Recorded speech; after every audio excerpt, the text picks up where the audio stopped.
As we start off today, I just wanted to show you the thing that has invaded my time with God at the moment. Has invaded my house for about 6 months now. This is Aspen, and she won't leave me alone.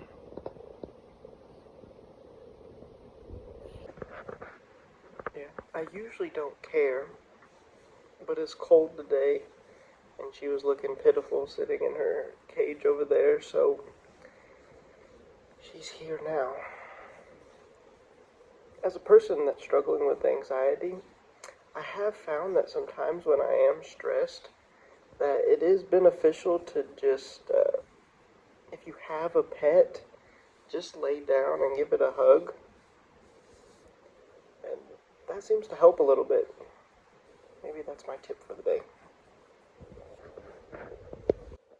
Think about the time when God split the waters in an instant with Joshua and Israel crossing the Jordan. Or go back with me to the time that God split the waters so that Joshua and Israel could cross the Jordan, when God split it in an instant. Go with me to chapter 4 and look what God encourages Joshua to do. So God has performed this instant miracle, this nature-defying miracle that allowed all of Israel to cross over into the promised land. And as this is going on, God commands Joshua to have the people stack 12 stones in the middle of the river as a monument. And he says it's so that the generations to come will be able to see what it is that I have done for you. So as we've talked about, sometimes our circumstances seem so real, so formidable, and too powerful to overcome. So what do we need to do? We need to constantly remind ourselves of what we looked at this week, that God is in control, that God is wiser, that God is wise, and God is capable. God is sovereign.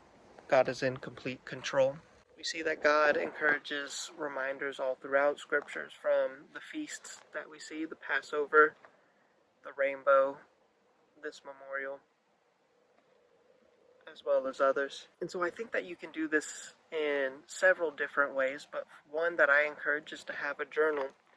Every time God comes through, every single time you can think of God revealing His power, from recording the time you were saved, in every detail that you can remember, from the time that you prayed for somebody's health and they got better, for the times when you are loved well by somebody, or the times when you overcome something like this anxiety. Write those things down. That is one good way to remind yourself of the goodness and sovereignty of God when things seem so dark.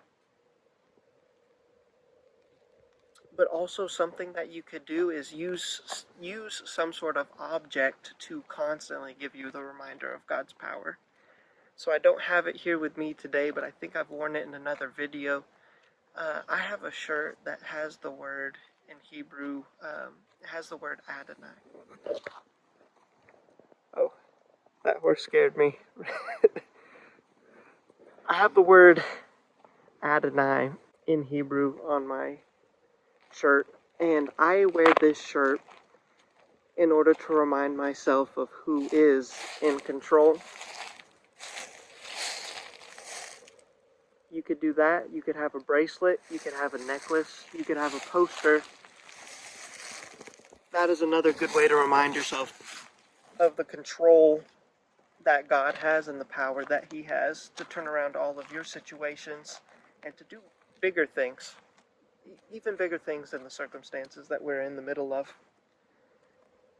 And then lastly, perhaps use the verse that you've been memorizing this week from the Job passage, Job 42:2.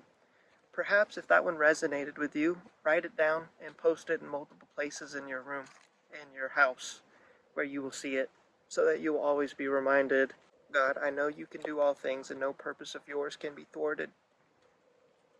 Maybe there's another verse that resonates with you. Do that. I say this because it is so easy to be impacted by one message It's so easy to be impacted by a certain idea. It's hard to remember that when things get hard. When things get tough, we become blind to the things that we have previously learned. So we have to find ways to kind of force truth in front of our face, to force our minds to think on truth over the other things.